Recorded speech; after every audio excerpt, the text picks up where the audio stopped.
Ce qu'un œdème papillaire?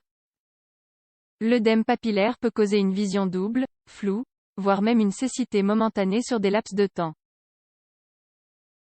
Nous vous expliquons pourquoi cette condition associée à l'augmentation de la pression dans le crâne se produit. Un œdème papillaire est une pathologie qui survient dans l'œil. Elle reçoit également le nom de papilledème. Il s'agit d'une inflammation du nerf optique, dans la zone la plus proche de la rétine. Cela est dû à une augmentation de la pression intracrânienne. Cette pathologie peut être asymptomatique ou affecter la vision. Le problème, c'est qu'elle cache des complications de santé plus sérieuses, comme une tumeur cérébrale. Dans cet article, nous vous expliquons donc tout ce que vous devez savoir à son sujet. Qu'est-ce qu'un œdème papillaire? L'œdème papillaire, comme nous l'avons mentionné, consiste en une inflammation de la papille optique de l'œil. Le plus souvent, cela survient dans les deux yeux en même temps, sous la forme d'un œdème bilatéral autour de la papille optique. Cette pathologie trouve son origine dans l'hypertension intracrânienne. Le crâne est une structure osseuse fixe, à l'intérieur de laquelle se trouvent différents organes et substances. L'une d'entre elles est le liquide céphalorachidien.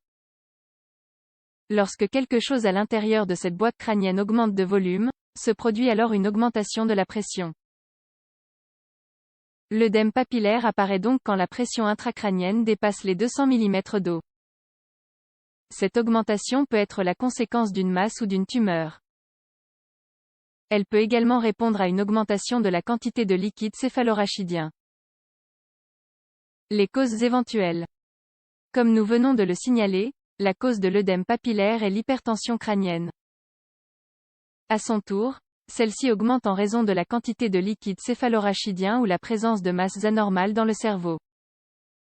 Ces deux situations sont fréquentes dans divers scénarios. Lorsque nous parlons de masses anormales, nous faisons référence aux tumeurs, aux abcès provenant d'une infection ou de sang dû à une hémorragie. Cependant, selon une étude publiée dans la revue Neurology Supplement, la cause la plus commune de l'œdème papillaire est l'hypertension intracrânienne idiopathique. Autrement dit, la pression augmente, mais la cause sous-jacente est inconnue. Dans d'autres cas, cela peut être dû à une méningite ou à une encéphalite. Un article de Acta Neurologica Colombiana stipule qu'il peut aussi être un symptôme de la maladie de Wernicke. Voici d'autres origines moins courantes. Syndrome de Guillain-Barré. Hypervitaminose A. Tumeur de la moelle épinière. Syndrome de la veine cave supérieure. Quels sont les symptômes de l'œdème papillaire? Les symptômes de l'œdème papillaire sont variables. Au début, il est commun qu'il soit asymptomatique et que la lésion ne soit visible que lors de la réalisation d'un fond de l'œil. Cependant, à mesure qu'il progresse, les dommages dans les fibres du nerf optique entraînent des signes évidents. Par conséquent, la vision finit par être affectée. Elle peut devenir floue, double ou même disparaître complètement pendant quelques secondes. De nombreux patients sont sensibles au contraste de la lumière. La plupart des épisodes de perte de la vision ne durent que quelques secondes. En outre, l'hypertension intracrânienne entraîne également des symptômes qui lui sont propres. Elle s'accompagne généralement de maux de tête, de nausées et de vomissements. Le mal de tête est souvent plus intense au réveil et a tendance à s'améliorer pendant la journée. Dans les cas où la méningite est la cause, une rigidité de la nuque peut s'ajouter derrière le cou. Quel est le traitement? L'essentiel dans le traitement d'un œdème papillaire est d'éliminer la cause de l'hypertension intracrânienne.